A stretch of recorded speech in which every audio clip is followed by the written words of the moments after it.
Well, hello, creatives, community, and kind folks out there. It is your time to deep dive with your dreadheaded DM, DBJ, and today is Future Friday. And so we're going to end our week this week on chases. And of course, with this being Future Friday, we absolutely positively have to talk about science fiction and using chases in your RPGs with science fiction. All right, so let's get a little preamble out the way as people log in and check in and decide to join us if they would like on this Friday. Now, just to let you guys know, of course, I'm always writing, and as being a writer for Critical Hit Publishing, yeah, pew pew spaceships. What's up, Rickard? Yeah, just waiting for other people to join into the chat, join into the live show. Yeah, the excuse me. Right now, flowing in my head is, as most of you guys are creatives as well, you know, we're always thinking about like new game systems or ways to reskin certain things. And so right now I'm going through this like 5th edition transhumanist thing in my head. I'm always tossing something around, but lately I've been given a spark of creativity, so that's kind of one of the things I'm working on in my head, like almost like tasting something you haven't tasted before, and you're like, would that I don't know what I like the flavor, but the texture isn't right there, you know, that kind of thing. Also, of course, you guys know that the cinematic environments from Critical Hit Publishing, you can find them on Drive Through RPG. That's my baby. That's like my my love in RPGs, using the environment and such. And of course, we have the adventure keys. They're like $1 at mini adventures, and each portion of the adventure is variable, so they can be used over and over again. So there's like NPCs. And they're in groups of 3. So it's like interactions with NPCs. There's like 3 NPCs, 3 kinds of threats, usually creatures. Some of them reskin, some of them like kind of modified so that they fit into the small adventure, and you can kind of add them to your repertoire. That kind of thing. Rickard says, "Are you still human if you're half golem?" I guess that would be the question of if you are it's the equivalent of asking how human are you the more artificial parts you have. And I would say that the person who claims that someone isn't human any longer isn't that individual, because I'm sure that person would be screaming and yelling like, yeah, I don't care if it's just my brainstem, I'm still me, you know.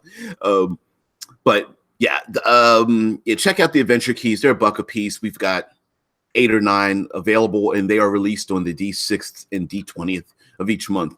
All right. Ooh, GNU, what's going on? All right, chases. So let's dig on into it.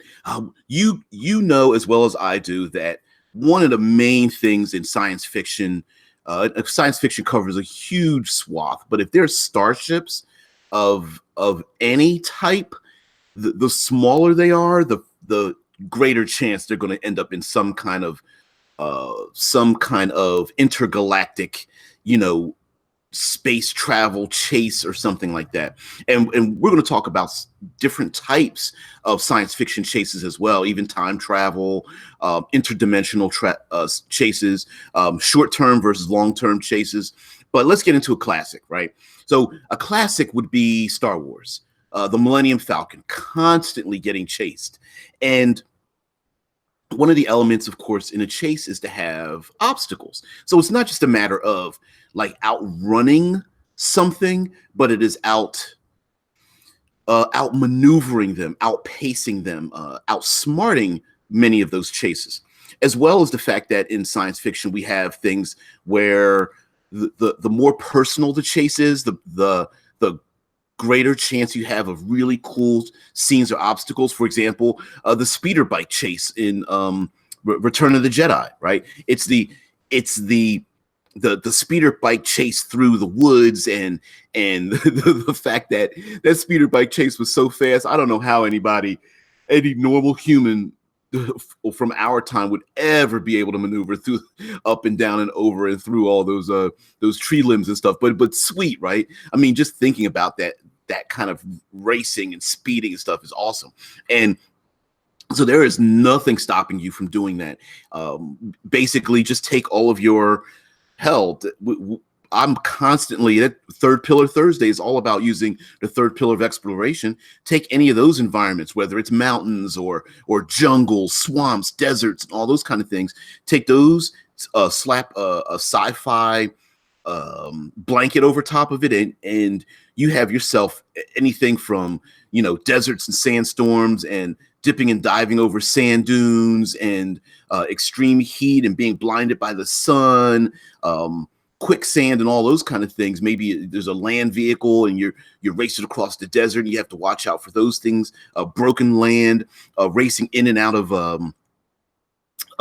like Grand Canyon styled striated rock and plateaus and outcrops while you're running away from or running towards some kind of adversary. And that's just planetary things, right? You can do the same thing with jungles or forests or mountain peaks or hell yeah, cities. Got to do that. I'm going to bring up a movie. Ultraviolet wasn't exactly the best movie, but it had a very Mila Jovovich, something like that. Anyway, it had a really interesting chase scene with a character who had a belt on that changed gravity so that it was perpendicular to the gravity of the earth. So, and when she was riding her motorcycle, she was riding sideways along like buses and buildings and riding, driving up the sides of buildings. And at one point she took her motorcycle, jumped across a rooftop, was being attacked by a helicopter, blasted away the helicopter pilots while jumping her motorcycle through the helicopter, blasting through a glass pane wall and a building across the street. And of course, when the motorcycle crashes into the wall, you got to follow up with it where you do a real cool tumble roll and then stand up with one leg stretched out. You got to do that. You got to be cool like that, right? Dead Man, the storyteller, says, Dark Matter Season 3, the blink drive allowed instantaneous travel to anywhere in the universe and even other universes. Now, we're going to bring up some of these things too as well, right? When it comes to like blink drives, hyper drives, folding space, black hole drives, wormholes, and things of that nature, we talked before on a Future Friday episode about the need to have limitations on them, because the easier, the faster, and the more accurate your travel is, the harder it is for you as a game master to institute any kind of dramatic tension into it, and the far easier it is for your player characters to basically escape trouble, right? They can just basically go, oh, well, we're going to get in the ship and blink away.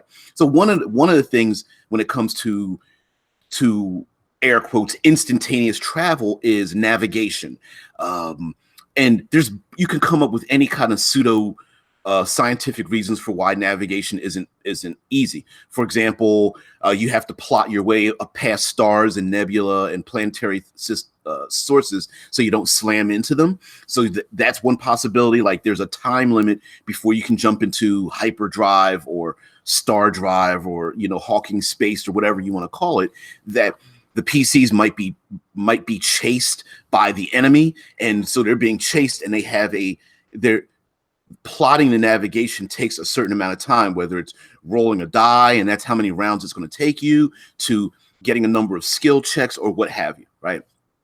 The other thing would be fueling systems. So when you jump drive, how much fuel is it going to take? Do you need to find a place to refuel? After you arrive in your new location, are you depleted of fuel? Does a vehicle require a massive amount of fuel? And also, there might be a situation where let's say you have naturally occurring wormholes or artificial wormholes where there might be space stations that literally open up a giant sized ring into another space. It could be having to find those locations, and so you have to race to literally race to a giant sized stargate for your ship, and so that in itself might be a chase, as well as getting the authority to use it. If the PCs may not have the money, the resources, the connections, they might be wanted by the authorities or what have you, and sure, it might be a big giant ring going to someplace random, even the PCs don't know, so they either have to chase their way and dive through the ring, or before they get there, pull some of their contacts to get the ring to dial to where they want to go. And so all of those, it's all about creating timers and tension. And so when you do that, that's where your chase comes in, whether you're flying around the planet or going through, of course you have to go through nebula and hiding in clouds of debris, or spinning around comets, or going to asteroid fields, rings around planets, and dipping and diving through ice chunks and stuff like that. Deadman Storyteller says, use allies in danger to give the PCs purpose. For a perfect example is getting one of your allies is in danger and you've got to run to get to them, and it could be they're on another planet in the system. They're on another habitat. They're in another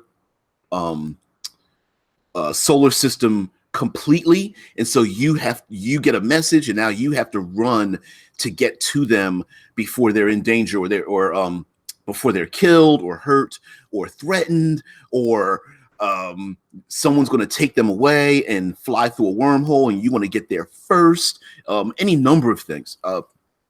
Could be you guys know me. I love eclipse phase. Someone could be captured and their brain could be getting copied or zoxed, and you want to get there before they copy the brain of someone important or someone loyal to or emotionally important to the PCs. And when they get there, they find out that someone interrogated their best friend and they're just like a vegetable, but their brain's been copied and taken somewhere in a thumb drive and a cortical stack. And so now you got to hunt down the cortical stack and the people that took your individual.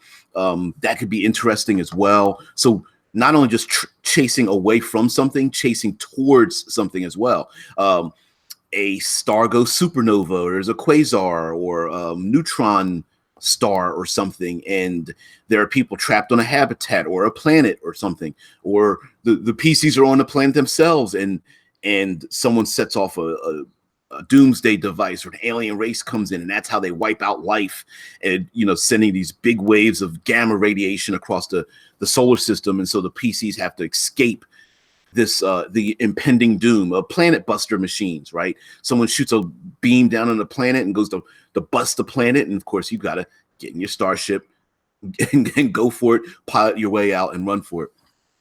Yeah, Rickard says, how do you engage the non-pilot players to make the chase not just be a roll a few dice, but an actual chase? And that is really the hardest thing. Now, I haven't played the recent edition of Star Trek, but from what I understand, and the understanding is that each player takes a position on the ship, and they make the die rolls / choices of what to do. Let me give you an example. So other than just a pilot, there is a navigator, there is a captain, that the captain gives the juggles the instructions from each other player. There's someone that works on the engines, and there's I think the navigator and communicator are the same individual.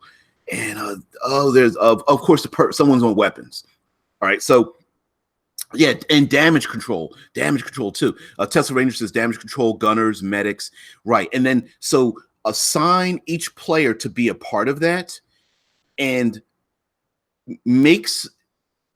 I know this is kind of hard, but just imagine this: have some kind of conflict, not amongst the players emotionally, but conflict between doing one thing or another. A perfect example would be the pilot wants to maneuver through an asteroid field, but the person in engineering who's running the engines knows that to do those maneuvers is going to drain the fuel reserves. And the engineer is like, no, we can't we only have so much fuel. You want to maneuver through the asteroid field, we're going to be low on fuel because you're going to burn a lot trying to maneuver around. Whereas also the person in weapons is like, listen, your hard maneuvers are making it hard for me to target my enemies. And so we're being chased by adversaries. I need to shoot them down. And then the captain makes the choice, okay, pause the high gravity, high G maneuvers, divert power from our shields to the engine. Like that's it. I mean, I know that sounds kind of complicated and kind of like highly specific to Star Trek, it seems, but I think we're smart enough to hack little pieces of that out, and just like in the Millennium Falcon, right? You got Han Solo piloting, but then you also have the two guns on gimbals, so that's an idea, and then you have maybe somebody else doing the plotting for to navigate in the hyperspace. So right there, you've got 4 locations. Then maybe the 5th would be damage control, because there's always someone putting out a fire, or there's electrical sparks going all over the place. So you have someone with a mechanical skill, fixing something somewhere in the ship that got damaged because the ship bounced off of something metallic or got hit by a photon torpedo or what have you. Rickard says, I mean, if it's just skill checks, it falls a bit flat. So you have to give them some choices they can make, so it's not just rolls. Oh, no. Oh, yes. I agree with you on that fact too. Just like running, just like a foot chase, running across rooftops or running through alleyways, or running through the woods or something like that. I think absolutely giving them choices. It's the do you want to go into the ice fields in the rings around Saturn, or do you want to maneuver into the, I don't know, the gravity well of Saturn, or pilot your ship into the upper surface, into the gas giant itself, and then use that as cover, or maneuver around the space habitat that you've just that you're coming close to, or I don't know, there's high radiation or magnetic fields blasting off of the planet, and you can fly through it, and it might disrupt your sensors and navigation, but it also might disrupt the navigation of the people that are coming after you, and then you can do little, I want to say, micro choices. In Star Wars, Han Solo decided they turned the engines off and literally magnetically sealed themselves against a big giant ship. And then when they released the trash, they let their ship flow away with the trash. So there may be things in your setting that allow the players to do those kind of things. Like think of, submarine battles. Submarine battles have these kind of things where they turn off they lower their power levels down to a minimum so that they can't be tracked through their engine signatures. They make very little noise. They have to guess at where their enemy is, or their enemy has to guess at where they're at. They fire weapons like torpedoes and things, aiming at locations where they think their enemy might be. There are physical structures in the way. So whether it could be moons or asteroids or abandoned habitats and things that are able to hide behind, or maneuver around, or use as cover. So I would suggest that it's a weird thing to think of starships as being people, but the same obstacles we use in our foot chases and our auto chases, we can just, I mean, we're making them larger, but essentially it's using those same elements, but they're just writ very large. So an individual running across a rooftop and jumping across a chasm may be the equivalent of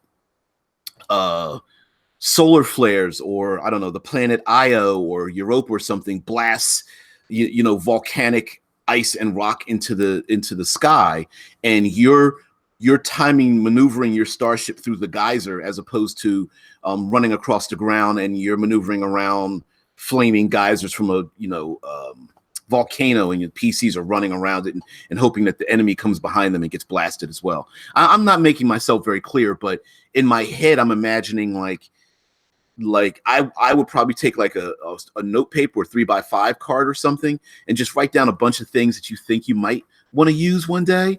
10 to 20 of them or whatever, and then pick and choose the ones that are most appropriate for whatever star system they're in. And then you can always come up with like, I mean, as a GM, you can always come up with like factories. There's like galactic factories, space mining, what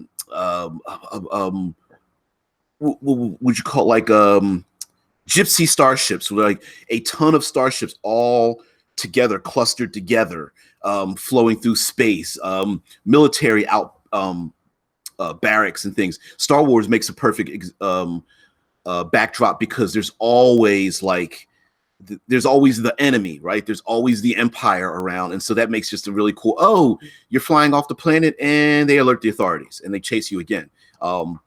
Pretty simple thing.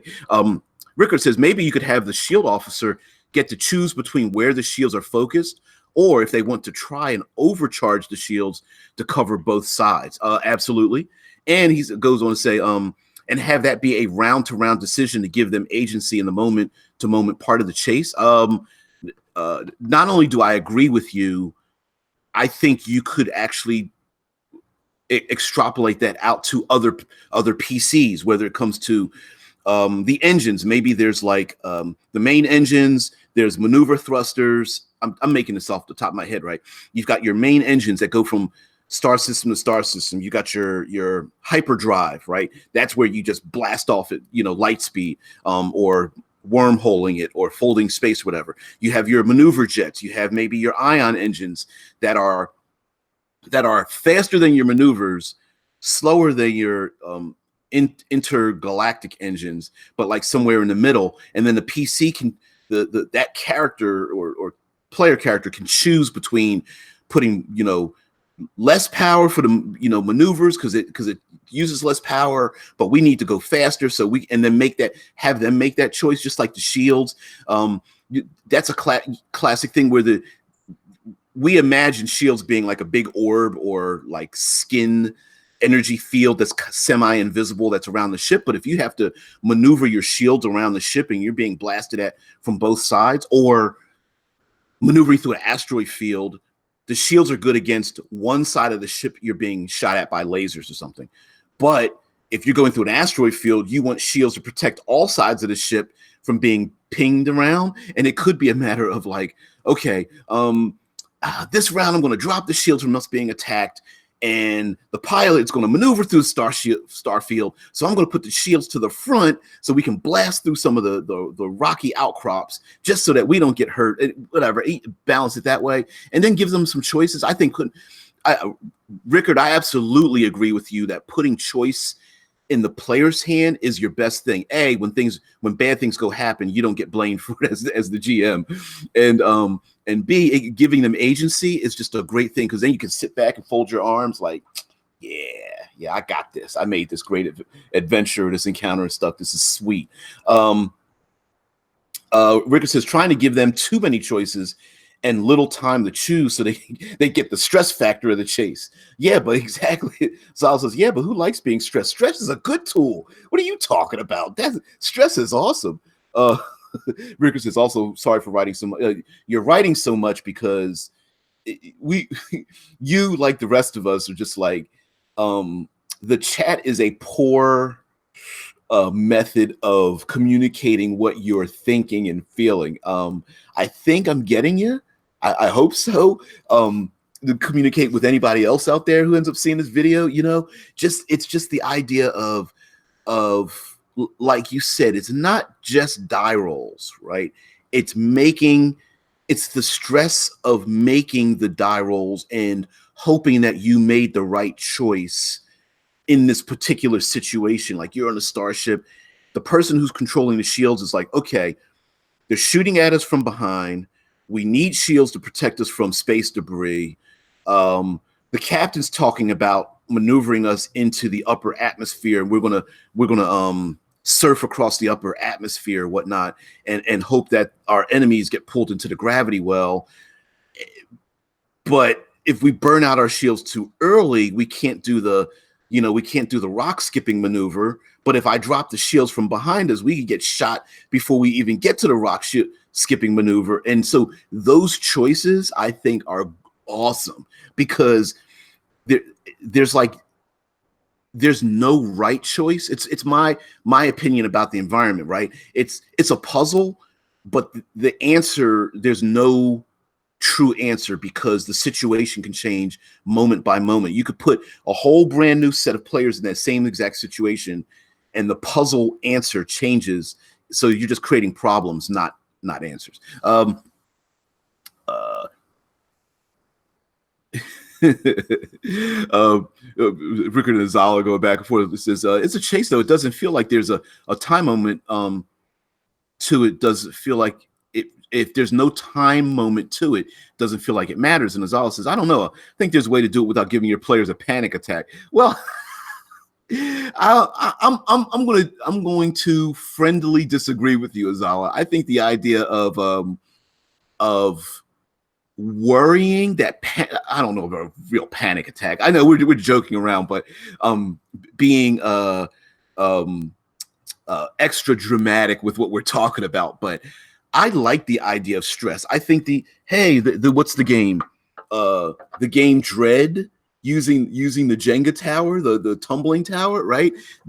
The reason that the game Dread uses that is to create that tension. It's like, so I wouldn't say that it's like choose or die, choose or fail, choose or you suck. I would never put that much pressure on it unless they're building up to it. But sure, having a hard decision of, do we pilot our ship close to, I don't know, there's a big space station where everyone brings their goods and services, or there's all the high-ranking officials are there. Do you pilot your ship close in, knowing that your enemy's not going to fire past the rich oligarchs that live in this space habitat? Or do you go the opposite direction and get the hell out of there, knowing that the enemy isn't going to patrol much further away from the space habitat because they're there to protect the oligarchs in the first place, right? Either way, it's going to create some tension as to what should we do, and then just living with the consequences thereof, and then it's turn that into some extra drama. So yeah, Rickard says there's a tabletop game called Escape from the Temple. That thing feels like you are constantly running out of time, but still super fun. Chaotic as hell, but fun. What was that very early Temple Run? Very early phone app game where the person's just running through temple. You have to make them jump and slide and duck down and run up the walls or something. And then he came out with a bunch of different variations. There was a sci-fi one where you're just running through hallways and there's like force fields coming across you, and you had to like run over them and slow down and slide and run up the walls and jump over. It was pretty cool. But in many ways it was like that, right? Rickard says what it does is that you move around by rolling dice, and you can re-roll as many times as you want to move, but everyone rolls at the same time, but having to communicate as well on a timer. Azal says, like with everything, it depends on the players. But for me personally, I don't want to come out of it going, woo, I'm glad that's over. Now to get this something actually fun. I feel you. I hear you. Of course, to each their own, right? I mean, sure, there's many players that are like, whoa, we need to calm this down, right? I don't mind being under a little pressure, but like this is, I'm getting heart palpitations of trying to decide what to do, which, that's just depend. That's a, what do you call that? That's a table flavor kind of thing. And of course that would be based on the experience level of the players, and don't forget the experience level of the PCs too, right? If you get a PC who is an expert pilot and combatant, they may feel less stressed because they have a laundry list of more options in their head, as opposed to the individuals who are not skilled, who probably feel like they're stressed no matter what happens. So that's also a thing too. Let's see. Rickard says, going on talking about the game. So you might need 2 6s to move to a specific room and stuff like that. It is stress, but a fun kind of tension rather than a burnout stress. Yeah. And as Olive says, some tension every now and then is fine and can be fun. After all, the chance for failure needs to be there to make the success worth it. Absolutely. GNU, got to run to work. Good to see everyone. GNU, good to see you. There's no GNU like good GNU like Gnarlston GNU. Sorry, I had to do that. On the Great Space Coaster, get on board. You guys, come on, step inside. We're going on a magic ride. Nobody, anybody? I'm just being stupid. As always, I just don't want a bunch of extra stress during my fun time. I'm trying to get away from stress of everyday life. It's just different, right? The broker says it's different stresses, though. Hopefully, anyways, right? Now, the other thing about sci-fi chases. Okay, so we talked about starships and maneuvering and navigation and no clue what the Great Space Coaster. As kids, are you serious? Gary GNU was a GNU that was a newscaster. It was a great space coaster, and I don't want to get this live stream pinged if I go into it. But if I actually do the song, because they can actually tag me on that. But yeah, it's called the Great Space Coaster. It was a kids show, and there were a bunch of human characters that got on the Great Space Coaster. It was a roller coaster that went through space, and then when they got there, they had a bunch of interactions with aliens, and one of the characters was Gary GNU. He was a newscaster for all the things going on in the intergalactic area. It was puppets and stuff. It was absolutely a kids show, but they did have the song there. Oh, didn't get it here in Sweden, I'm afraid. You didn't lose out anything. You did not lose anything. YouTube it. Great Space Coaster. It's whatever. Okay, so sorry, squirrel. So the idea of with not just space combat, but in the future we also have land chases. And one of the cool things about sci-fi chases is that we can have chases on alien planets, alien locations, whether it's zero gravity. We can have chases inside of habitats that are spinning, or like there's spindles or rings or circles, or hollowed out asteroids where the horizon doesn't curve down but actually curves up, and if you look up you can actually see lakes and valleys and forests and buildings up above you, like Dyson spheres writ very small. For hollowed out asteroids, we can have chases on the skin of spaceships or habitats themselves in orbit using magnetic clamps and cables and such. We can have chases in and around all kinds of alien landscapes: high gravity, low gravity, zero gravity, everything that we think of on Earth writ large, poison atmospheres, 15-mile high crevices, down in the Earth. Europa is supposed to be like 30 to 60 miles of solid ice around a big ball of water. So you could have aquatic, deep sea, frozen ocean aquatic races, as well as races through through frozen tunnels that were dug there by a mining corporation. We can have forests that have trees that are miles tall, all those things. High-tech cities like Star Wars's Coruscant, or let's go to another thing. The Fifth Element.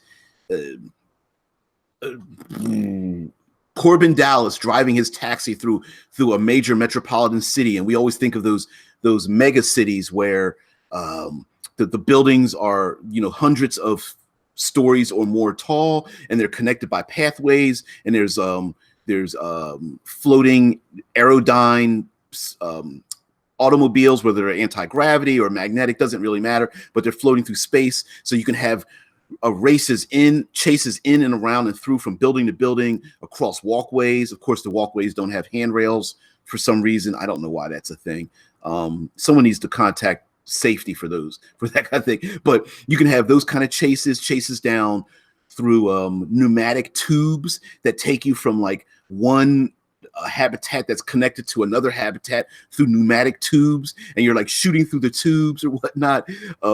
Zero G chases can be fun while you're bouncing from wall to wall, trying to get somewhere. A zero G chase. Yeah, Fifth Element was New York City. Deadman says, and what a New York City it was. Like you couldn't even.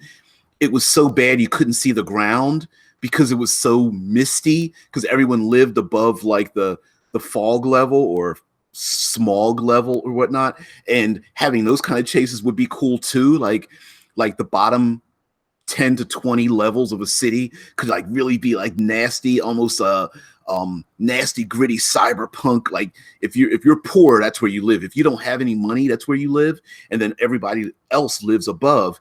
And so PCs could maybe jump off of balconies onto passing floating cars and then leap off of them to you know any other kind of like, what are those floating advertising things that billboards or something that are floating through the city and whatnot. What was the strange thing in the spaceport in New York in Fifth Element? There was nothing but like a 50-foot tall, 200-yard wide thing of this trash. It was just nothing but trash bags.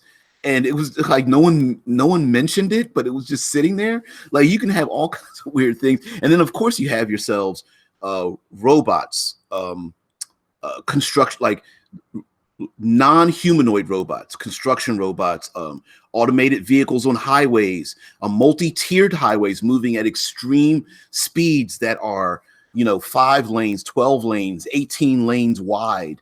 And maybe they're magnetically actuated, so there could be gunfights on you standing on the top of these automated transport systems. We have maglev trains, and you could have chases on top of or running towards or trying to jump off of a maglev trains that are moving at 180 kilometers an hour or something like that, over the countryside or whatnot. So with science fiction, we can just take all the things that we did for our like fantasy chases and then just turn up the volume just a little bit more, especially if the PCs are like on speeder bikes, or they have jetpacks, or they are on a they're piloting they stole a sports car version of a flying automobile with they pop the roof off and they're speeding fast, and the police are coming after them, and then there's like police robots or drones or something that are also coming after them, shooting like magnetic nets or firing EMP discs at their vehicle to have it magnetically adhere to the vehicle to shut the engine down or something. And so they're like piling through the city and whatnot, and so you can have all kinds of my brain is just going off on all of the encounters you can have, and then just I would just write some details down, and then you either have like a random roll, or like you could have a what we talked about before. You set up a trail, so you have like 5 encounters, and you can even let the PC see what's going to happen during each encounter that's ahead of them as they're running from or running towards an adversary, and then have those encounters have specific things. Like a classic trope in a urban chase is a big giant delivery truck gets in the way. Okay, so someone's got to, you're traveling at high speeds, you're on your motorcycle, you're in your car, you're driving your police car or sports car or whatever, and you have to, the big giant delivery truck comes around the corner and, blasts his horn and hits the brakes, and you have to maneuver around it. Well, we're in sci-fi, right? So that truck could be, a maglev truck that is floating in the air. That maglev truck might be, 3 miles long because it's carrying so much merchandise or something. And so the PCs have to maneuver around it. And if they know it's going to happen 3 rounds from now, they may be able to make plans for what to do. Like, hey, I'm going to take my motorcycle and I'm going to slide underneath it, or I'm going to shoot out I'm going to use my sniper rifle and shoot out the maglev lifts on it, so that when we go over top of it, it just becomes a barrier for whoever's behind us trying to chase us. Or the bad guys are getting away, they're about to try to maneuver around that truck. I want to shoot the engine of the truck and have it shut down in front of them and crash right into their vehicle or something like that. So using those outside elements and letting the players use and abuse them, and of course your enemies too. Your enemies are going to want to do something like that as well. So it as well as stealing some, you might want to find one or more RPG systems that have like vehicle rules in them and kind of steal those, or just reskin your game system's stats, right? Like let's say your game system doesn't have vehicle rules. If it's got a reflex, if your characters have reflexes and strength and stamina or constitution or intelligence or intuition or knowledge or smarts or whatever, just reskin that and just turn that into vehicle stuff. Instead of reflexes, it's maneuverability. Instead of constitution, it's engines or fuel capacity or something. Give everything a speed, and remember it's relative speed, right? So the actual speed of a speeder bike doesn't matter. It's the relative speed compared to the other speeder bikes next to it. So the relative speed is how much distance are you getting to get away or towards someone, smashing into them, maybe creating some kind of like, I'm going to hit this, I'm going to bash this other person to give them some kind of drawback or disadvantage or bane or negative on their maneuver skill or something, to have them crash into a tree or a wall, or drive through the blasts of flame from the volcanic planet that we're on, or what have you. There's also the idea of running from extreme hazards. We kind of mentioned this a little bit earlier, where you're running from extreme hazards, whether it's you're on a planet that has a extremely violent day and night cycle because you're very close to your sun, so you could have to outrun the terminus. Ricker says, going to have to head out a bit early today, but great talk. We'll listen to the rest of it. Now, don't have a good day. Take care of yourself. Don't apologize. I'm always here. Yes, I was gonna see you. Bye. Yeah, Ricker, take care. And dude, I get the idea. You're in the chat like, damn it, I got something to say. I can't say it with my fingertips. I get you. I get it. I really do. So yeah, you can escape let's say you're on Mercury, and I know it's not as violent, but it's really cool though. Fat Ninja, what's going on? Yeah, we're talking sci-fi chases, man. So the terminus of the sun rising over the horizon, knowing that this frozen planet is going to become a boiling cesspool. It's going to become like engulfed in flames, become like a lead melting inferno. You can have a chase where you have to outrun it. We saw that maybe not many people saw it, but we saw that with Vin Diesel's wow, I forgot the movie already. It was that good. Anyway, it was the second movie. Vin Diesel escapes from the prison with the young girl who was bald and like real small in the first movie, who kind of got older, and she's kind of like very acrobatic. Chronicles of Riddick. Thank you guys. Woo. Bam. And yeah, the Chronicles of Riddick, they escape the prison and they have to run across what essentially is like a blasted wasteland before the sun comes up, because once the sun comes up, the place gets, so that's a foot chase right there, right? I don't want to say typical chase. It is a typical foot chase you could put in any environment, but just turned up to 11 in a sci-fi environment, because the sun's about to come up and boil everything to death, right? Now, of course, they can breathe the environment, and we know the whole thing about like, well, if like Mercury is absolutely cold and hot, there's no like room temperature, unless of course somehow you're standing on the terminus, I guess. I'm sure you could become blinded, but this is fun, right? We want to have fun, and capital F fun. So we have to ignore some of those things to allow our PCs to get that chase level in. But like I said before, you can outrun get out of the solar system because of a supernova, quasar, I don't know, collapsing star system, solar flares, asteroid impacts, a satellite is blown out of orbit and such. As I'll say, this is cold and rainy. I'm going back to bed when the stream ends. I think that rain is going to blast us pretty soon here, if it hasn't already. I haven't looked outside. I know we're expecting rain today, so yeah. But another chase could be, and I know this, it doesn't sound like a chase, but it is the if we don't escape, we're dead chase. You're in a building about to collapse, and you have to get to the rooftop before and get to one of the Aerodyne vehicles before it collapses into the ground, and it's like 700 stories tall. Tesla says, "Oh yeah, Mercury solar day is almost half an Earth year long, so no hurry." Yeah, I know, but it's the cool factor, not the reality factor. Like, really, you could slow walk your way away from the terminus on Mercury, essentially trying to stay between the hot and cold sides, but that's not cool. It's not cool to have a foot chase before the sun comes up. You know what I mean? So that pretty sexy growl. or zoinks. maybe that's a little more sexy.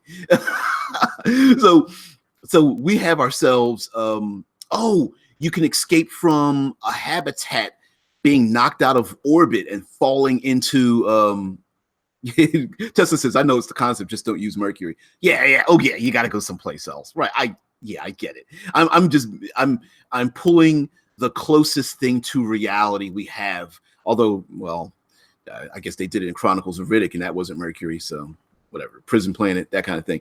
But there's all kinds of things we can use for that purpose. For example, let's say you're in you're on a gas giant atmosphere, and there are aerostat habitats that float in a certain location. There may be a need to escape them because of the 80-mile storms that sweep through the planetary surface. Like on Jupiter, there's like a red spot that's a storm that's larger than the Earth itself that's been going on for thousands of years. Maybe this storm on this gas giant like sweeps through, and you have to escape. Otherwise, the habitat's going to be battered, and maybe someone sabotaged the navigation system on the habitat to avoid those storms. But you could get trapped in those. There's a re-entry. There's a starship or a habitat that's falling into the atmosphere, and you have to escape to an escape pod or starship. Or there's also enemies that want to see you dead, or someone has a vendetta against you, and so you're having like a mono vibratory blade knife fight on the deck of the ship while you're just sitting here like, we don't have time to have this fight to hash this out. And the person's like, you hurt my feelings and I'm going to kill you. And it's just like, what? We've got to get the hell out of here. We don't have time for a knife fight. But hell yeah, you know what I mean? You got the backdrop of the planet coming closer and closer with the windows being flamed and the characters having fights or something, and everyone's on the radios with each other like, we've got to get out of here. Deadman says Venus is tidally locked with the sun. Yeah, so it wouldn't. I mean, Venus wouldn't have the storms that like a Saturn or a Jupiter might have, but at least you could someone could have artificially created some of those hazards, like for example pushing knocking a habitat out of orbit and having it fall into have it re-enter is like an artificial thing, right? Or you're taking a trip on a space elevator and terrorists take it over, and you've got to escape before the elevator falls back towards Earth or something, whether it's wrapped around the cable or the space elevator are really just basically a bunch of spaceships that are basically on a track, so that if it falls off the track, it can just like re-enter with anti-gravity things, or even just old school parachutes or something. Or maybe it might even have wings that deploy to make it glide, but maybe some kind of sabotage has affected it or something, or I don't know, someone sets off a couple of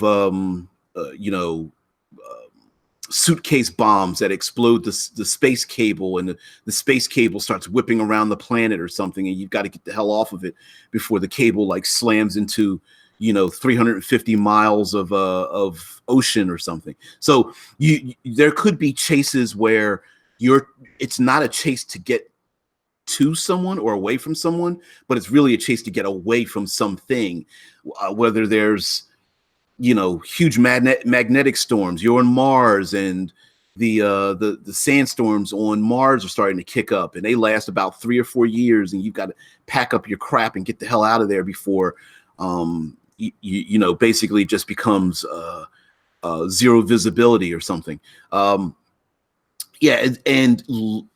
you could pull, looking up the reality of things like the Venus and Mercury and Saturn and Neptune and those places.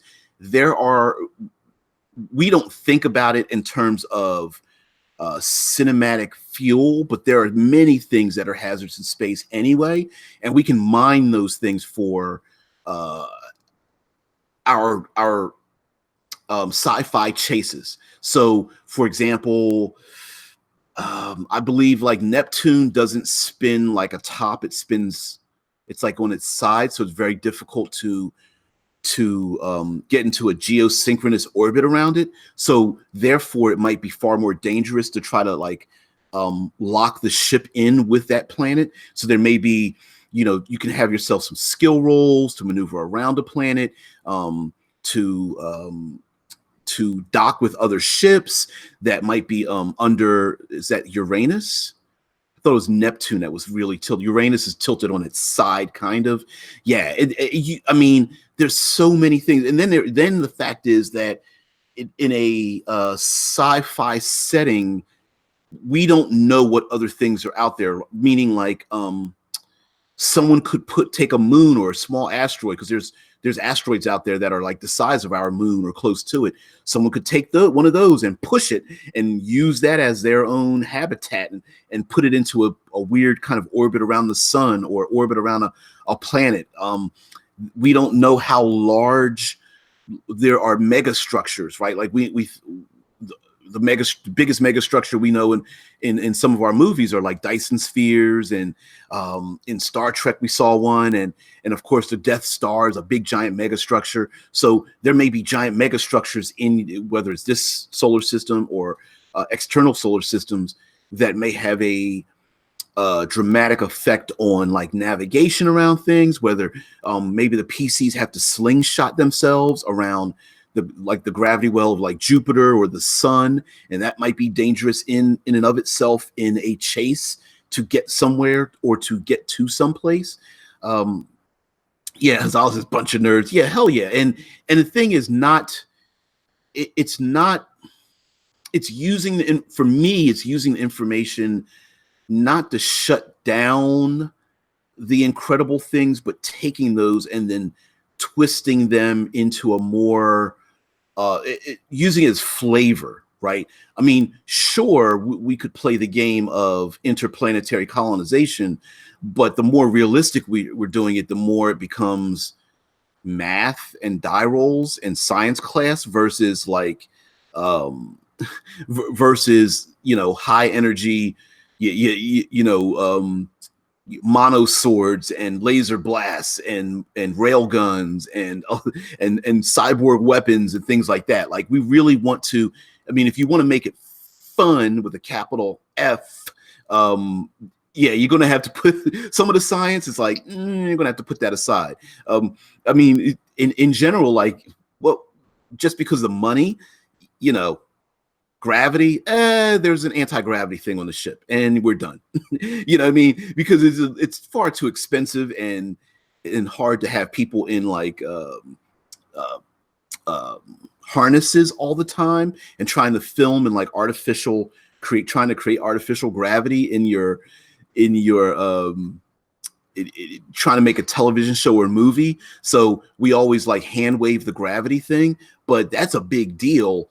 in space. So zero gravity is a big deal. And maybe there's like we can take the science of it and then turn it into fuel. For example, let's say there's someone has come up with a calcium hack, right? Like there are substances that we can take that help the loss of calcium in our bones, assuming that we're not already genetically modified for it. So it could be there could be a hunt for these nutritional supplements that help keep your bones from becoming brittle in space. And someone, some bad guy has hijacked a ship, and sure, today it might not be a big deal, but a couple of weeks or months or years from now, it's a very big problem. And without having those calcium tabs, those, I don't know, hypercal tabs or something like that, and so there could be a big chase to get it back, because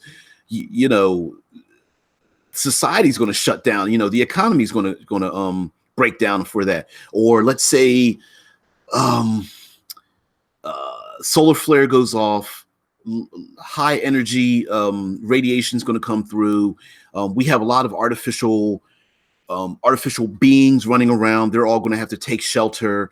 We human beings are going to have to suit up and take shelter from like maybe radiation tents or something like that for the when the solar flare comes through, or the radiation wave comes through, and that may force enemies to have to hunker down in a tight space. Maybe the surface of Mars is bustling, but then all of a sudden, it's like their weather system is, on Earth, we don't worry too much about radiation, but when you don't have a thin atmosphere, everyone maybe has to go underground. And so now you have this thing where you're limiting the location of where everyone is at, and everyone's underground. So you could have a running chase through the tunnels of Mars, and there could be a threat to get above.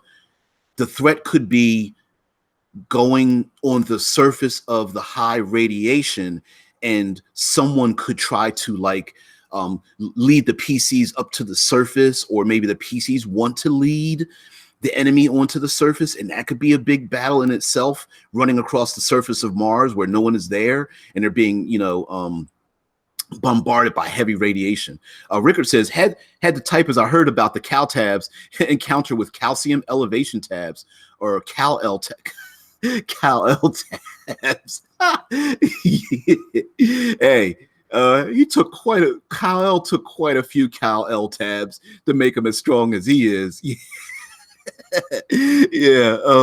like Azala says, we're a bunch of nerds, man. There's something fun about learning that stuff, and then like getting my greedy hands on it, like I'm gonna take this and I'm gonna turn it into fuel. I don't care what you say. Denman Storyteller says iron bombing the sun. Isn't that a matter of like sending heavy the fusion reactor that is the sun can't react, because if you dump material in it that is non-reactive, it starts shutting down the fusion energy. It's something like that. I know there's a way to like dismantle a sun and use its energy for something, and there is a matter of doing that. I know I'm pulling it out of my ass, but I know I've heard about that just listening to Isaac Arthur. I know he mentioned something about that, and I can't remember what episode it was, because I just listened to it on loop. But yeah. I mean, we can take a ton of those things. Cal-L tabs, yeah, but calcium tabs, gravity manipulation. Maybe there's there's a habitat that's spinning at a particular rate. Someone throws the spin off by just a little bit, and things go from 1.0 gravity or 0.87 gravity to it slowly starts to go to zero gravity, and the habitat has I don't know, a lake that runs through it, or they're used to higher gravity and things start to float around. You can have chases there. So yeah, we've hit the hour mark. Guys, thank you for joining me. I know it's Friday. It's going to be rainy here. I'm going to put up recorded episodes, the verbal component on Saturdays and Sundays, so we can kind of hit like a 7-day thing. Deadman says iron is non-fusile, so it eats up some of the energy from the sun's fusion and causes solar flares. That's it. Yeah, I mean, what a great plot, right? Someone does this to cause the solar flares, to cause a cascading reaction through society to protect themselves from the solar flares. The PCs have to engage in some kind of mission while the solar flares are going on, and then hunt down the people that did it. Right there, we got an adventure right there. So anyway, guys, thank you for joining me for Future Friday. Gotta get ready for work, babe. Yep, have a great day. You too, babe. Give the kitty some water, please. Let me. Is it raining? Yes. Oh. It's snowing, supposedly. Wow. Okay. Thank you. Love you. Love you. So yeah, it's raining and snowing. So the wife's off to work. Hit the hour mark. Gotta go feed and water the kitties. Gotta water them. Give them water. Guys, thank you for joining me. I'm DBJ. It's Future Friday. It's Deadman says it's discussed in the X Risks book in Eclipse Phase. I don't have the X Risks book for Eclipse Phase. I've got the other ones. I've got the Outer Rim and the Inner and Outer System. I've got Panopticon. Of course I have the main book. I don't have the Morph Recognition Guide either. Which I really want to get. I can't wait for second edition Eclipse Phase, which I believe is supposed to simplify the skill system and character creation, which they kind of did for the Transhuman book. I don't know. Oh, I have the Transhuman book as well. So anyway, guys, thank you very much. Eclipse Phase Friday. Future Friday should still be Eclipse Phase Friday, but just because I love that game. But everyone have a good day. I'm DBJ. Thank you for joining me. You guys all have a great Friday. I will talk to you Monday, and there will be videos released for a Saturday and Sunday as well. So really, there will be content on my channel 7 days a week, but they're just going to be shorter. Deadman says you can get the full set in PDF format from Rob Boyle's website. I'm going to remember that. Okay. Thank you very much there, Deadman the Storyteller. Hey, I thought you had to. Oh, that was Rickard had to go. Anyway, I'll see you later. You guys have a good one. I need to get my geek on.